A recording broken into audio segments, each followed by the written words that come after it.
What's good, guys? Here we have an interesting video title. It says, "When Britain Nuked America Twice." Honestly, I don't know. This has to be fake. This is like trying to convince me I do crack, which I do. But like, what? I don't know. I haven't heard about this ever. So it's probably fake. It has to be. But yeah, let's get into the video.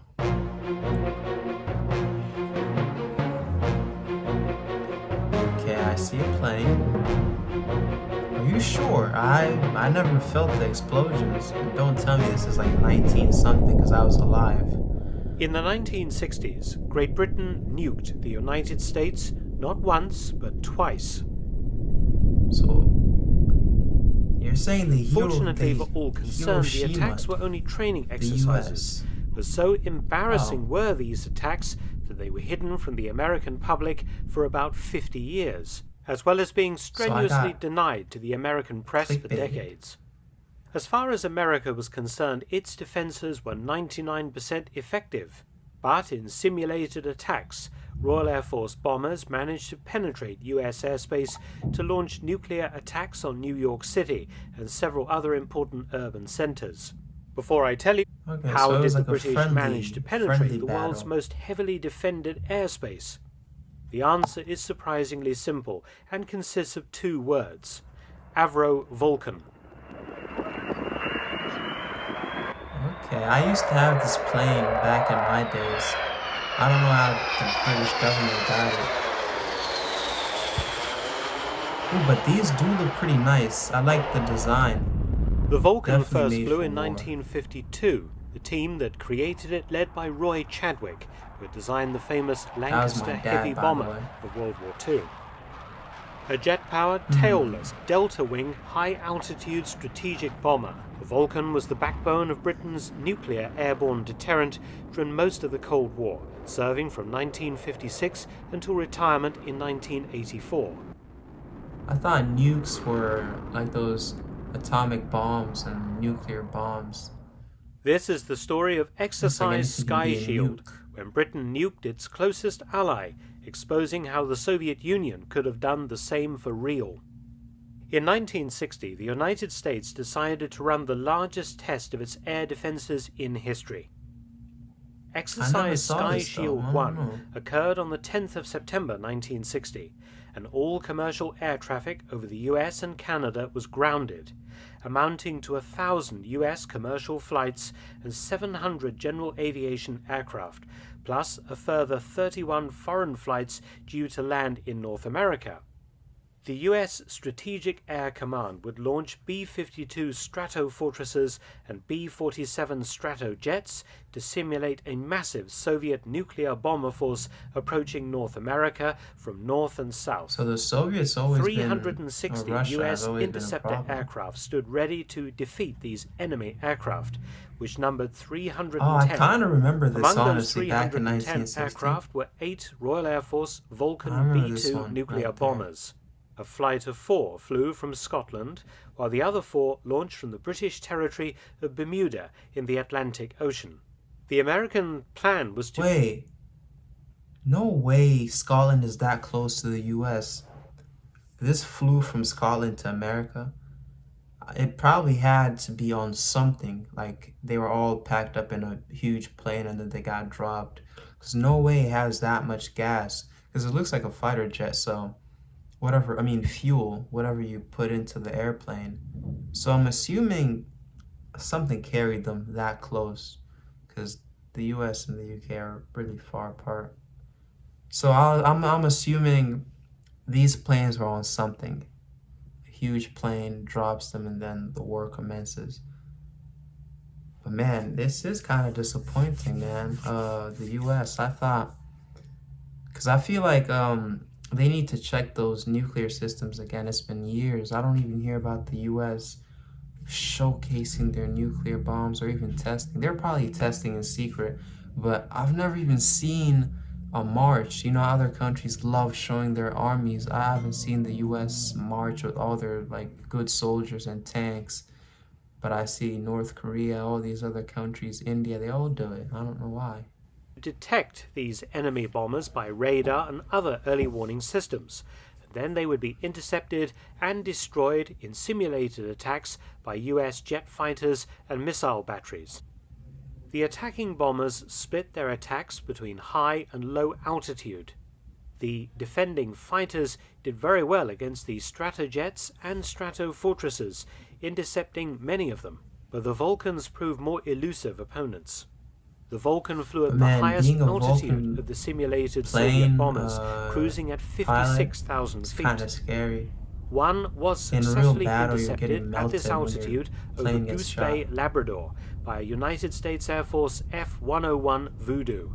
But the other 7 Vulcans all managed to penetrate American airspace to launch simulated bombing attacks on US cities. If I'm not wrong, the US purchased some and Vulcans a few years ago or something from now.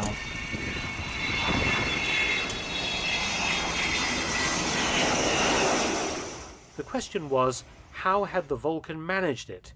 The answer was their highly advanced electronic countermeasures systems and the Vulcan's amazing maneuverability.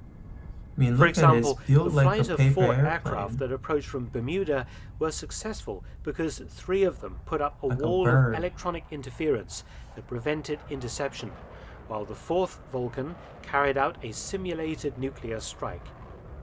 This was all rather embarrassing for Strategic Air Command, which quickly buried all stories about British bombers having nuked US targets and confidently assured the American public that US air defenses were, as I said, 99% effective.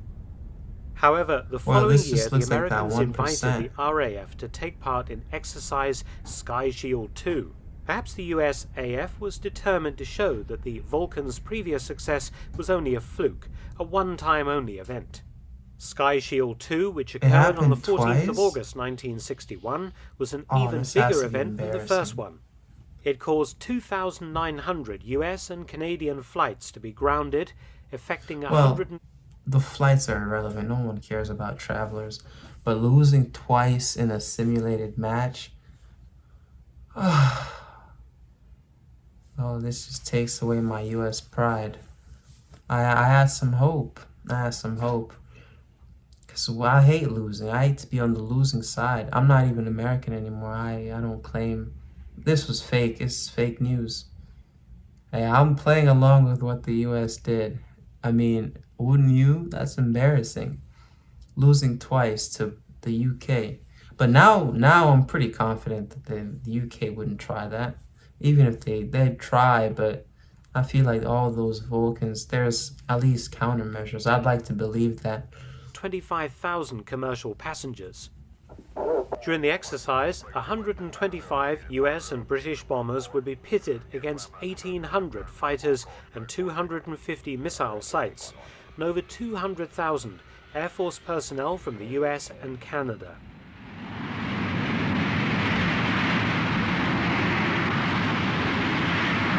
What the hell is this thing? It's too big to be fighting. Is that a Vulcan? Whoa, on the down it looks too big. This can't be one.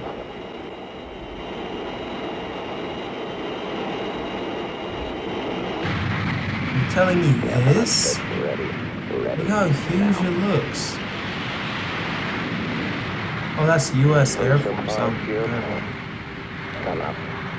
But that's too huge. Comparing the design to the Vulcan one and... Again, okay, now I see what happened. Vulcan B-2s participated, look at that. Split again into 2 flights.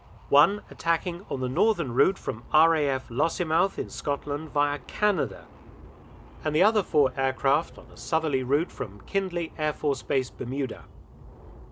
The B-47 Stratojets simulated low-level Soviet bombers. The B-52s would attack between 35,000 and 42,000 feet, while the Vulcans again operated at the highest altitude, 56,000 feet. At the massive NORAD, or North American Air Defense Bunker at Colorado Springs, the US top brass was joined by the RAF's Air Marshal Sir Kenneth Cross of Bomber Command and Sir Wallace Kyle, Chief of the RAF Technical Training Command, to monitor the exercise. Just before 2 p.m., This guy US looks interceptors pounced on the B-52s, approaching at the mid to high altitude level. The Vulcans also came in from the north, and again, due to the Vulcans' high-tech jamming equipment, only one was shot down by an F-101 Voodoo fighter. In fact, large numbers of US fighters were scrambled, but they concentrated almost exclusively on the B-52s. When the Vulcans came over, the interceptors did not have sufficient fuel remaining to climb to 56,000 feet plus and engage them. The surviving three Vulcans there's the fuel problem. You know, there's this video that's, you know, it shows how fighter jets and other planes get refilled when they're fighting a war. The biggest thing, the way I'd win a modern battle is just sabotage the fuel, because without that, it's kind of all done, really. Because I'm sure all tanks, everything needs fuel. So once you blow that up, you win. There's no way around it. Because look at, even planes are dying. It's like going to war with an uncharged iPhone and without a charger either, or where to plug it in. Okay, so now I kind of see what's going on. But it definitely had to do with the plane size. Look at that.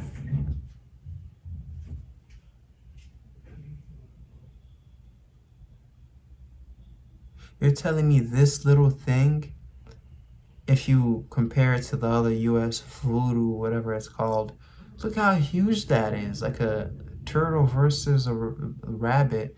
You've heard that little story, and this is the rabbit. Look how small it looks. Of course it's gonna win. I don't know what they were thinking. Their attacks successfully, turned around and landed at Stephenville, Newfoundland. The southern attack force of 4 Vulcans from Bermuda reached a position 50 miles off the US coast before fighters were scrambled to intercept. Again, 3 of the Vulcans unleashed an electronic jamming screen that kept the attacking F-102 Delta daggers busy, while the 4th aircraft crept round to the north and sneaked through.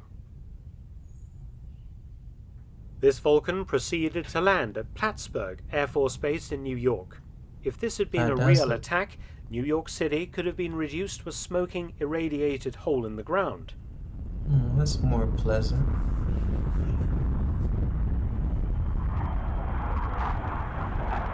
Listen to that. And it's flying.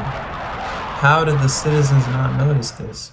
Many of the stratojets and stratofortresses had also managed to evade interception and launched simulated nuclear attacks, but not at the kind of success rate that the Vulcans enjoyed. In 2 massive exercises of 8 Vulcans that attacked on each occasion, 7 had got through to their targets, an astounding survival rate against the huge might of the US air defenses. I mean, look how it's built. I mean, I'm still focused on the design. With the right aircraft, America could be laid wide open to a nation-ending assault, something which the Soviet Union would have been very interested in. Fortunately for all concerned, the relationship between Britain and the United States never changed from special to decidedly antagonistic, and the Vulcans never came in anger. The American government also tried to make damn sure that nobody ever found out about the Vulcans nuking American cities. The US Air Force was very quick to deny rumors that RAF planes had once again successfully penetrated US airspace. In fact, the US government went so far as to classify all references to Vulcans included in the Sky Shield exercises. After all, if the RAF could practice nuke New York City, Washington, D.C., and even Chicago, the Soviets could do the same, if they could develop an aircraft as good as the Vulcan. That's smart. That's not even being cocky. Why would you admit that the Vulcan beat you? That's saying your weakness, basically. Oh yeah, guys, we got defeated by this Vulcan. Then the Soviets are gonna try to build some ship, or I mean not ship, some plane, or try to purchase it and do an attack. So I guess that was a smart way. Had never happened, and the US was well protected, and that protection, as I said, 99% effective.